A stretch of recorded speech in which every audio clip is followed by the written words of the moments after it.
IDF menyebut salah satu serangan udara menghantam gudang senjata Hizbullah di kota Tyre dan memicu ledakan sekunder.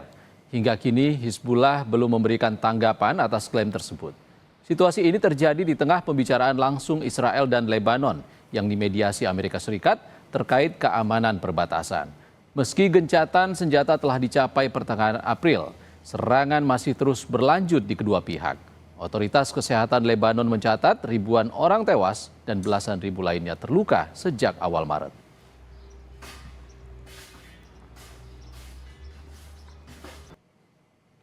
Sementara itu, ratusan pendukung Hizbullah berkumpul di pinggiran selatan Beirut untuk menunjukkan dukungan kepada Iran serta mengecam serangan Israel dan Amerika Serikat.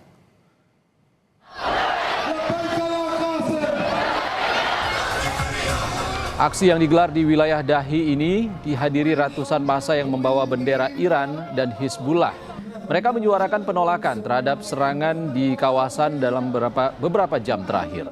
Aksi ini mengusung slogan "Medan perang kita dan musuh kita adalah satu" sebagai bentuk solidaritas terhadap Iran.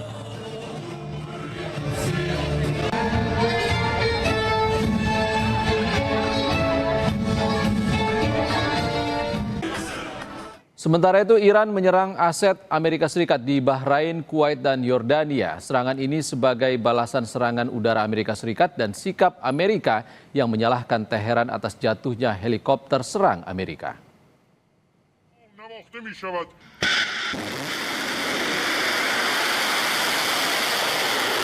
Iran mengakui serangan di sekitar Bandar Abbas dan Pulau Qesem, tetapi tidak memberikan rincian tentang kerusakan yang terjadi. Diplomat Iran mengatakan pasukan militer asing di dekat wilayahnya berada dalam risiko konstan dan bersumpah bahwa akan ada tanggapan terhadap serangan baru Amerika Serikat.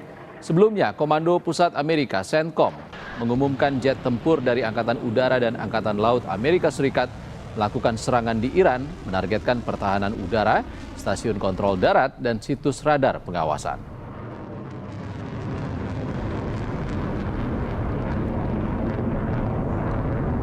Konflik di Timur Tengah memanas, saudara. Hingga kini belum ada tanda-tanda kelanjutan dari negosiasi yang diharapkan dapat meredakan konflik. Negosiasi tak menentu, situasi di Timur Tengah justru semakin panas. Iran dan Israel kini saling serang sebagai respons karena IDF terus membombardir Lebanon. Dalam sebuah serangan udara di Tirus, Lebanon, 5 orang dilaporkan tewas di dalam sebuah mobil yang diserang Israel dari udara. Rekaman menunjukkan momen ledakan dan asap membumbung tinggi. Serangan drone itu menyebabkan sejumlah kendaraan rusak dan puing-puing berserakan usai ledakan. Dalam rekaman lain yang dirilis Israel juga menunjukkan serangan udara ke wilayah pinggiran kota Beirut. Israel mengklaim serangan-serangan mereka menargetkan infrastruktur Hizbullah di Beirut. Sehari sebelumnya, serangan udara Israel ke wilayah Lebanon Selatan menewaskan 9 orang, termasuk 3 anggota militer Lebanon. Salah satu anggota militer Lebanon yang tewas berpangkat Brigadir Jenderal. Israel melancarkan serangan pada hari Minggu tersebut tanpa peringatan kepada warga Lebanon. Permukiman warga rusak parah, gedung hunian warga porak-poranda akibat serangan udara Israel. Media Lebanon melaporkan 2 orang tewas dan belasan warga lainnya luka-luka dalam serangan tersebut. 4 para medis dari Palang Merah Lebanon dilaporkan terluka. Mereka dipindahkan ke rumah sakit regional untuk perawatan lebih lanjut. Gempuran Israel ke wilayah Lebanon menjadi tanda tanya karena dilakukan hanya selang beberapa hari setelah Israel dan pemerintah Lebanon memperbarui kesepakatan gencatan senjata yang difasilitasi oleh Amerika Serikat. Sebagai respons atas serangan ke Lebanon, Iran pun menunaikan janji akan membalas Israel. Mereka kembali membombardir Israel dengan rudal dan drone dan membuka serangan untuk pertama kalinya sejak gencatan senjata 8 April. Namun Israel membalas. Mereka mengklaim telah menyerang pabrik petrokimia Mahshar di Iran serta menargetkan situs militer tambahan di seluruh negeri Persia. Video serangan terhadap fasilitas penting di Iran tersebut dirilis pasukan pertahanan Israel IDF. Serangan tersebut diklaim Israel menyasar tempat penyimpanan rudal yang disiapkan Iran untuk menyerang pesawat Israel. צהריים טובים. אני רוצה לעדכן אתכם בהתפתחויות במערכה באיראן. אמש, משטר הטרור האיראני הפר את הפסקת האש לאחר חודשיים, הוא פתח באש וירה לעבר ישראל. הבוקר צה"ל יצא לשני גלי תקיפה לעבר מטרות של משטר הטרור האיראני. בגל התקיפה הראשון, עשרות מטוסי קרב תקפו מערכות הגנה המהוות את שכבת ההגנה של המשטר. Merespon serangan Israel ke wilayahnya, militer Iran pun merilis video peluncuran rudal dengan target Haifa, Israel. Rudal bertuliskan, "Kalian akan menyesal." Tanggal dan lokasi pasti dari rekaman yang dirilis oleh IRGC tidak dapat diverifikasi secara independen. Namun Iran menegaskan perbuatan Israel merusak proses diplomatik. صورت طبیعی روند دیپلماتیکی که برای خاتمه دادن به یک جنگ تحمیلی شروع شده. فلسفه مذاکرات چی بود از ابتدا؟ فلسفه مذاکرات این بود که به جنگ تحمیلی آمریکا و رژیم صهیونیستی علیه ایران خاتمه داده بشه.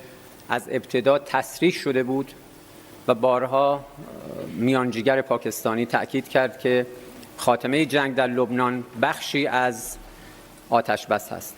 خب اگر قرار باشه که فلسفه وجودی این مذاکرات توسط رژیم صهیونیستی یا هر یک از طرفین ماجرا یعنی آمریکا یا اسرائیل به نحوی مخدوش بشه، خب قاعدتاً روند دیپلماتیک هم Eskalasi yang semakin tinggi di Timur Tengah membuat Presiden Amerika Serikat Donald Trump geram.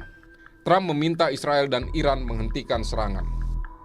Lewat Truth Socialnya, Trump bilang Israel dan Iran harus segera menghentikan penembakan. Namun Israel seakan tak peduli. Perdana Menteri Israel Benjamin Netanyahu telah berbincang dengan Presiden Donald Trump terkait serangan yang belakangan terjadi antara Iran dan Israel. Dia juga menyebut Iran dan Hizbullah lebih lemah dari sebelumnya. Dan ia mengklaim Israel lebih kuat saat ini. ואני מתחייב, ושוב מתחייב, לאיראן לא יהיה נשק גרעיני. באותה נחישות פעלנו גם מול חיזבאללה. חיזבאללה תכנן לפלוש לגליל עם אלפי מחבלים, ובמקביל הוא תכנן להחריב את ערי ישראל עם 150,000 רקטות וטילים. גם את האיום הזה סיכלנו, וחיסלנו את נסראללה. ואני רוצה לומר לכם, הלוחמים הגיבורים שלנו, איך אגיד את זה? מפרקים לחיזבאללה את הצורה. אנחנו ממשיכים להשמיד את כל תשתיות הטרור שלהם ברצועת הביטחון. Belakangan, Presiden AS Donald Trump mengklaim negosiasi AS dengan Iran sudah di tahap akhir. Dia juga menyebut tak menyalahkan Netanyahu karena membalas serangan Iran. And I can't blame him for that, but he was hit. He hit back, and now they've called it quits, so they're gonna just leave each other alone for another week or something. They were going back and forth, and now they both agreed through me to stop. And we're in the final throes of what will be a very, very good deal that will not allow in any way, shape, or form nuclear weapons, etc. And that it straight will open up right away. It'll open up immediately upon signing, which could be in 2 or 3 days. Peneliti Asia Middle East Center Pizarro Gozali bilang Netanyahu tak menghentikan perang karena itu yang diinginkan kelompok politik pendukungnya di Israel. Sementara desakan untuk menghentikan perang oleh publik Amerika Serikat justru semakin kuat. Namun Netanyahu paham bahwa Trump tak akan meninggalkannya. Netanyahu menghentikan perang, dia kalah di Israel.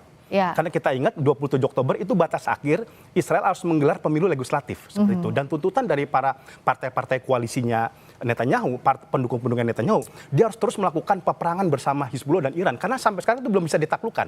Jadi tujuan keamanan itu belum tercapai oleh Israel. Padahal itu jualannya di pemilu nanti kan? Iya, ini yang bisa dia jual. Tapi sebaliknya Trump, kalau dia memperpanjang perang, dia justru nanti akan kalah di Amerika Serikat, gitu ya. Karena sekarang kerugiannya saja, kalau kita lihat itu 100 miliar US dollar. Kemudian harga ekonomi juga melonjak naik dan tuntutan-tuntutan publik Amerika Serikat ini harus berhenti perang. Jadi kita bayangin ini ada perbenturan kepentingan nih. Satu pengen terus perang karena dia ingin menang dalam pemilu, yang satu pengen berhenti perang akhirnya menang pemilu gitu. Ini kemudian terjadi deadlock. Tapi kan problematikanya, Trump itu nggak punya pilihan. Dia mau sekutu sama siapa di Timur Tengah?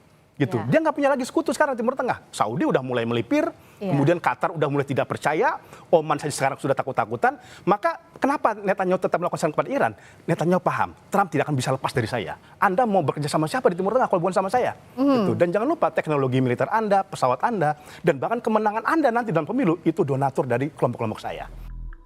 Pengamat intelijen dan keamanan UI, Stanislaus Rianta menduga serangan Israel ke Iran bagian dari exit strategi AS dan sudah direstui Amerika Serikat. Tapi sebenarnya saya pernah menyampaikan juga di Kompas TV bahwa dugaan saya nanti salah satu exit strategi dari Amerika untuk pergi dari Iran adalah menyerahkan perangnya kepada Israel. Jadi saya melihat bahwa ketika Israel sudah mulai melakukan serangan, ini sebenarnya tanda Amerika untuk menarik diri. Dan tidak mungkin kalau misalnya Israel melakukan serangan itu tidak restu Amerika, meskipun ada drama-drama ya. Trump mengatakan bahwa dia yang megang kendali, kemudian Netanyahu seperti kayak mau mengabaikan peringatan Trump. Menurut saya itu hanya drama-drama saja. Konflik Amerika Serikat, Israel, dan Iran masih belum pasti ujungnya. Apalagi Iran juga telah melancarkan serangan ke basis-basis militer Amerika Serikat di Kuwait dan Oman.